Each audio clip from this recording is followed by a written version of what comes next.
Hey crew, Coach Josh here from GarageGangGyms.com, and today we're going to review the Strength Company Core Bar after having it in use for 8 months. Now, real quick, if you're looking for a bar that you are going to use yourself for your own personal collection, I highly recommend this bar. I actually give it a 4 out of 5 stars.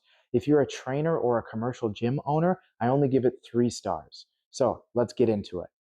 Okay, so it's a standard 7-foot bar.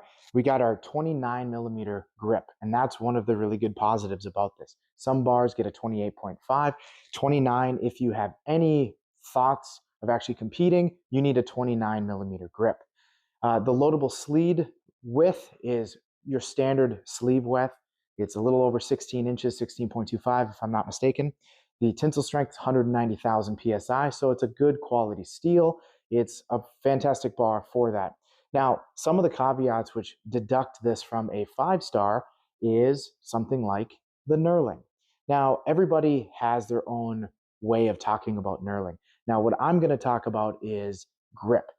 Does this bar actually grab my hand without me having to grab it? So first of all, it's not all that sharp. It's not like some of the Texas bars I've had in my hand. There is a little bit of sharpness to it. It's not a bar that you would want to deadlift twice a week on necessarily, but it isn't so strong or isn't so toothy that I would call it a competition grip. This is actually not a competition bar. It is IPF spec. It is all of the specifications that you're looking for minus the grip. So it can be a decent daily driver.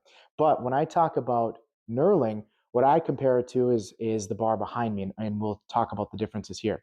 So with this bar, all I'm going to do is hold this bar so that the bushings don't turn, and I'm going to try to slide my hand across that bar. And I'm easily sliding it. Hopefully the mic is picking that up. Now, that's okay for a grip. In fact, I only give it about a 3-star. It's sharp. It's actually going to chafe your hands if you do that more and more and more and more. But it doesn't actually grab my hand very well. So I would definitely need to use chalk on this. Now, some of my clients hated that aspect. They hated that they had to grab this bar and that if it would slip in their hand at all, it was like little teeth, little daggers grabbing into their skin, but not really holding on. It was just scratching for scratching's sake. So I'll just quickly show you the bar behind me. This bar has a little bit different of a knurling. So I'm going to hold on to it. And when I try to slide my hand, as much as I try to push it forward, it grabs really tightly, right? And there's actually some marks in my hand. So I can just go like this, but if I apply the same pressure as I was, this knurling sticks to my hand a lot better. This is what I would call as a 5-star knurling. So again, a 3-star. Now, I was talking about the bushings. So bushings, they spin, that's fine. If I were doing front squats with this, it would be somewhat uncomfortable because there is a little seizing up over about 225 pounds, I've noticed. For push presses, it's fine. For shoulder presses, it's fine. It's a power bar. It's not really a weightlifting bar, but it can be good enough if you're looking for a bar that can do both. I wouldn't recommend snatching. I wouldn't recommend doing cleans with this bar by any means. But if you're wanting to work some overhead work, this bar is just fine. There are plenty of other bars out there that cost twice as much, like the bar behind me, that their bearings or bushings are actually a lot better. But again, if you're not looking to do a ton of overhead pressing, the fact that it doesn't move a whole lot might actually benefit you in the bench. Now, talking about the bench, when you have this bar locked in tight, again, because it doesn't grab and because it scrapes, you may actually have to wear wrist wraps if you hadn't been wearing them before. A couple of my clients actually needed that because they couldn't actually get enough tension, enough bend in that bar. But speaking of bend in the bar, we've done deadlifts well over 400 pounds into the 500s. This bar is somewhat flexible. It's not very whippy, I wouldn't say. It's not, again, an Eleiko training bar, but this bar is stiff enough. The nice thing about it is it's what I would say is a classic power bar, and that's, the Strength Company. The Strength Company actually is associated with the book Starting Strength, right? And again, that stiff bar allows you to really put all of that weight into your frame, into your body, but it doesn't really help you accelerate. So if you want it, it's only going to be my deadlift bar, get a deadlift bar, get a whippy bar. This bar is great for everything, kind of, right? It's not perfect for any one thing. Now, center knurling here is the same exact knurling as the the grip or where you'd grab, which for a lot of people they like. It grabs onto your shirt okay. Again, because of those teeth, it's more likely to scratch than grab. But some people prefer a little bit more passive of a knurling here, especially high bar squatters that have it a little higher on their neck. This will leave marks, this will leave scratches on your back. But again, if that's something you're accustomed to, it's not really a problem. So Josh, why do you give it a different rating for personal use versus commercial use? And I'll tell you. So we've had this bar in rotation for 8 months. Now we've had dozens of hands on this bar, tons of lifting. It's probably seen 5+ years of use compared to somebody who would use it on their own. Now, this zinc finish, which is beautiful when it's new, it's already starting to cloud. It's getting very cloudy, and we only use a nylon bristle brush on this. But based on where our shins are dragging, where we're grabbing, even the knurling itself, because it's a zinc coating, it's really hard to clean. You can only use a nylon bristle, because if you're going to use a brass or a stainless steel bristled brush, you're going to make this cloudiness even worse. But this is just simply rubbing on our shoulders, rubbing on our shins. We're not even really beating it up, and hopefully you can see it's pretty cloudy. It starts off a beautiful finish. But again, if you're a single person using this finish is going to stick with you. It's going to be beautiful for years. But again, after 8 months, it's almost like 5 years of single person use. This thing really has gone through the ringer. So again, the issue with the zinc coating is not only does it fade, not as much as a black coating, but the knurling itself, it could have been sharper had the knurling not been coated with something. So like a stainless steel bar would be what I'm talking about. But again, if you actually were to remove this zinc coating, it's just, again, sharp for sharpness sake. The way that the knurling is cut doesn't, again, grab your hand. It's more of scratching your hand. Now, I will say that the sleeves have stayed beautiful in these 8 months, which is great.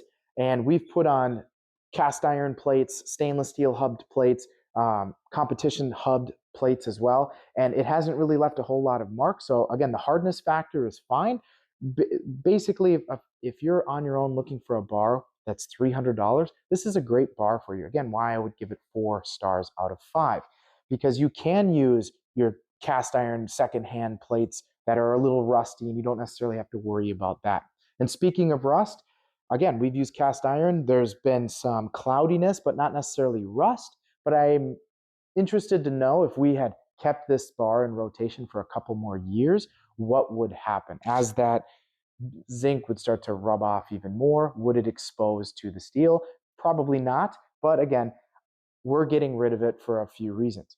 So another one of the reasons we're getting rid of it is for the drop test. So I'll actually zoom in for the drop test and take my clip-on mic off so that you can hear that, and you can hear the difference between this bar's tolerances and the bar behind me's tolerance. Onto some pads. I'll do that again. From my deadlift position to the pads. Okay.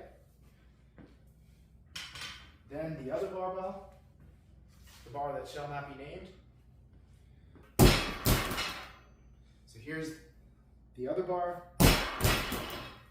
Here's the strength bar.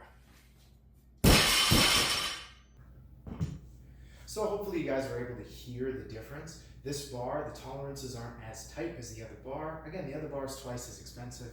This bar, when you drop it, because there's some play in the sleeves and the shaft, it makes a higher pitch rattle, where the other bar, again, more expensive, tighter tolerances, it makes more of a thud, not a whole lot of rattle, because there's really no play going on in that bar. So again, that is one knock, is obviously as I move this bar side to side, it's gonna make quite a bit of noise, whether the mic picked that up or not. But again, it just tells you it's a $325 bar. And I would say for $325, it is worth every penny of that. If you want to spend more, you can get a better tolerance bar, but again, you do have to spend more. $325 is not unreasonable for this quality. So another aspect about this bar and how we can tell the difference between a $300 bar and a $700 bar is just its general machining. So I really noticed this when I got my new plates. I had a plate that I couldn't actually slide onto this bar, but I could slide it onto this bar. And the reason being is this bar, even though it does claim that the sleeve is 2 inches, when they were milling it, there's what's called a zipper. So as they're cutting it, there's that bit that goes around as it spins, and at the top of the zipper, right at the peak of one of those zippers, from peak to peak it's 2 inches. But because those peaks aren't everywhere, it's really like 1.98 inches, I would say, maybe even 0.99. Now, the one hub that was defective technically, because it wasn't milled to 2 inch specific, because it was just a little small, it would still slip onto this bar. But again, this bar that's exactly 2 inches, it fit. It wouldn't fit at all. I couldn't even force it on. So again, it's not 100% to the spec that it talks about. Now, let's talk about what I mean by that zipper. Because of the sound quality, as you can tell, it's so that you can hear this zipper. So let's do it as loud as I can. I'm actually gonna use a towel, because that should make this louder so that you can hear it. So I'm gonna use this towel. Right? Hopefully you can hear that. And then here's the other bar. Not a sound. As fast as I go, it's not making a sound. For this sound, you can hear that zipper. So again, they're machined differently. And again, as you would expect with a bar that's only $300. So again, this is the Strength Company Core Bar. I highly recommend this to you. I honestly do. For $325, not too many bars can compare to the specs. Are there bars out there that cost more and have better benefits? Yes. Are there bars with tighter tolerances? Yes. Better knurling? Yes. But again, $325, this is an excellent bar. And when it comes to your home gym, the most important thing you have is your bar. But for those personal trainers out there that are looking to have a nice bar that will last you your entire career, maybe spend the extra $70 to $90, get a similar bar with similar specs, similar tolerances, runs you about $400.